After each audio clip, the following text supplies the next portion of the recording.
Hey wealthy people, and welcome back to my channel. Please be sure to like and subscribe to grow the channel and comment your thoughts down below. The retail industry is collapsing along with everything else. Question for thought.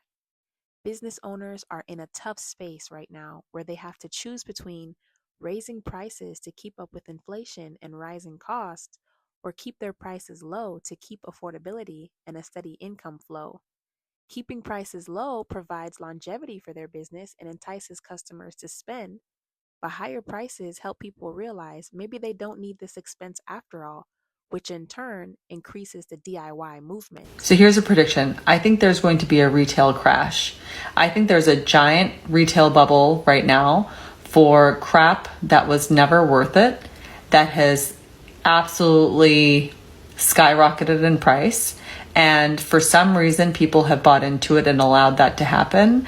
But I think more and more people will start to realize that this stuff was never worth it to begin with, and they are going to stop buying into it.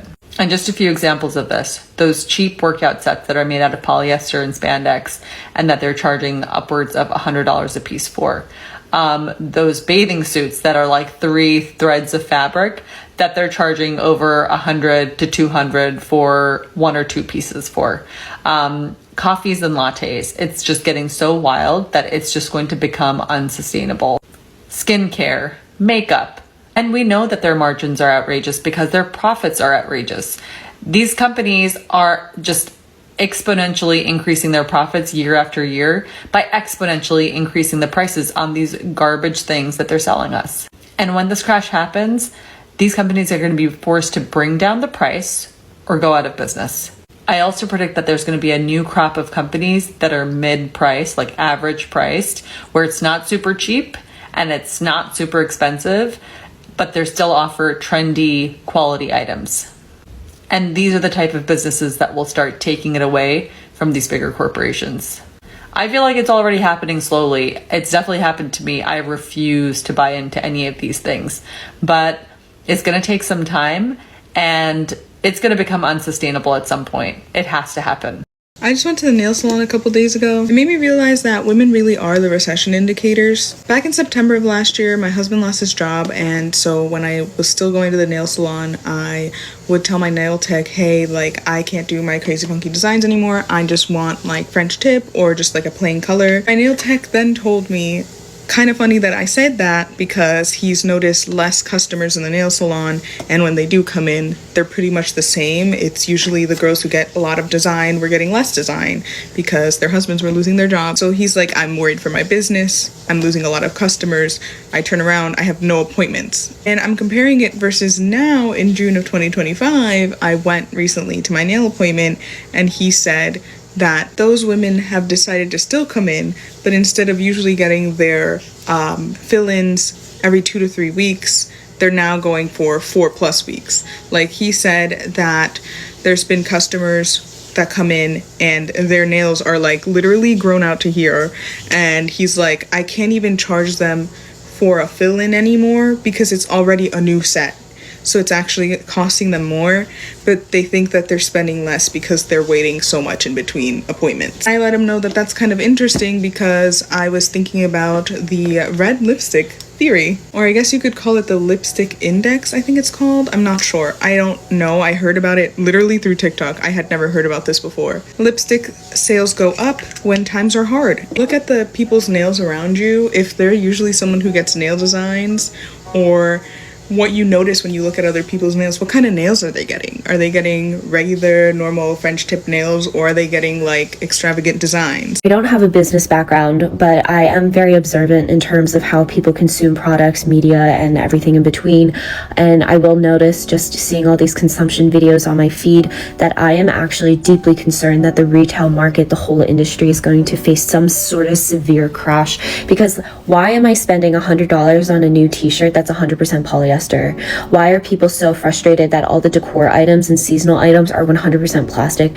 Nobody wants to buy this stuff anymore. Nobody wants to see a haul for the 7th year in a row of you going to TJ Maxx and getting all this crap. And the thing is, it's not even high quality crap. It's just crap. It's junk. It's garbage. And then, now thrifting's the new thing, right? It's more sustainable. I'm pro thrifting. I think it's the most sustainable way to do it. But you really have to search for the high quality stuff, right? I mean, I see Shein stuff at a thrift store and you pay like $15 for a thrifted secondhand garment, which is 100% $15 for that. It's garbage. It's absolute garbage. And you do really have to look. You have to understand clothing and materials to see if you can get something good. And yeah, I think secondhand's 100% the way to go. But why are thrift stores absolutely overflowing with stock and inventory, but yet they're also so freaking expensive? Like, what is going on in retail? What is going on, generally speaking, like with the economy? Like, it is so concerning. And I just go to work every single day, get my paycheck. I mean, I don't really buy stuff outside of groceries these days anymore. What's the point? There's nothing to buy. And I think a lot of times, especially when I was younger, I would buy stuff more frequently because I viewed shopping almost as a hobby. It was something I deserved. And then when I started integrating more healthy hobbies into my lifestyle, I kind of like scratched that itch. But I think a lot of Americans are consumers. I think we are told like retail therapy is a good thing. And of course it's a good thing. It's good for the economy. It's just all connected, and it just feels so backwards, and our planet's suffering the consequences. So I don't know. Thank you for coming to my little 2-minute rant. Beauty salons are recession indicators, and yes, we're in one right now. I went to get my eyebrows done a few weeks ago, and the salon was completely empty. I'm talking, I was the only customer. Keep in mind, this was a Saturday afternoon, and I was talking to my eyebrow tech, and she was like, yeah, super unusual. It's summertime. This is normally our peak busy season. As one of the best salons in Chicago, they should have clients. So she's like, I'm going to say it. We're in a recession. She starts explaining to me the politics of salons, which I find really interesting, in that a lot of her clients are the wives of very wealthy men.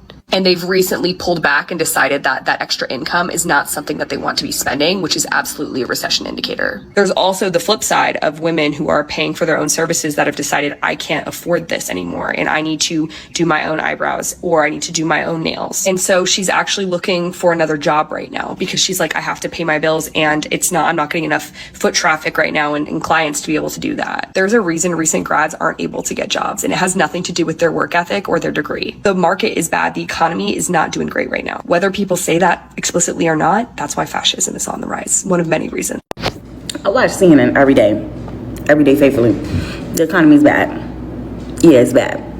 The only advantage I have in this economy is that I've been poor before. I've been broke before. Listen, sometimes you gotta take Jim Jones' advice. It may not be Chanel every day, but when it's back popping, it'll be Chanel every day if you want to. But right now, we gonna have to skip a Chanel trip. We gonna have to skip Philippe Chow's. Only go out when it's really important, because the economy is that bad. Yes. And I know you looking like, well, how didn't you just buy a new car? I did. I bought a truck because I needed a truck because I was so low to the ground, X, Y, and Z. But my payment's actually lower. So, trust me, if I didn't need something, I'm not buying it right now, and I'm saving like triple double of what. Yeah, I'm not trying to spend no money right now, for real. I'm not. Economy's that bad. This upcoming fashion season is about to be a hard reset. The question is, can these new creative directors at these new houses with their executives breathe life into the brands and drive revenue for their stakeholders? We're about to find out. This is also happening when fashion retail isn't doing so hot. So they need to really pull out all of their stunts and tricks to rejuvenate the industry, because as is, it's not working. The end of department stores as we know it is amongst us. Soon, I believe most stores will start to shift to an appointment-based structure to save costs, with employing only the top associates and to create a more customized client experience in luxury spaces. This is due to department stores losing their appeal because they aren't evolving and offering anything new to get people in. Societies change, and our appetites for variety, quality, and uniqueness has increased. Online shopping allows for endless options, and the traditional brick and mortar stores are too tied to the idea of security rather than innovation. We're literally seeing the biggest shift in fashion since the dot-com era. I would argue that this era is more difficult because .com was about expansion, and this feels quite the opposite. They're monopolizing our taste and assortment to only a few select brands and houses. Traditional department stores were once to go to for fashion lovers, but they're struggling to offer quick and agile merch plans, and they're failing to incubate emerging brands, the cool brands that niche specialty stores like Barney's were so good at. As a result, many up and coming designers are moving away from wholesale partnerships, often because of the payment issues and unfavorable terms. The smart brands are turning to direct to consumer channels to reach their audiences directly. And at the same time, even with the e-commerce companies, we're seeing turbulence. Platforms like Farfetch, they're struggling. Essence just filed for bankruptcy protection. This is all signaling that online fashion isn't immune to the shifts.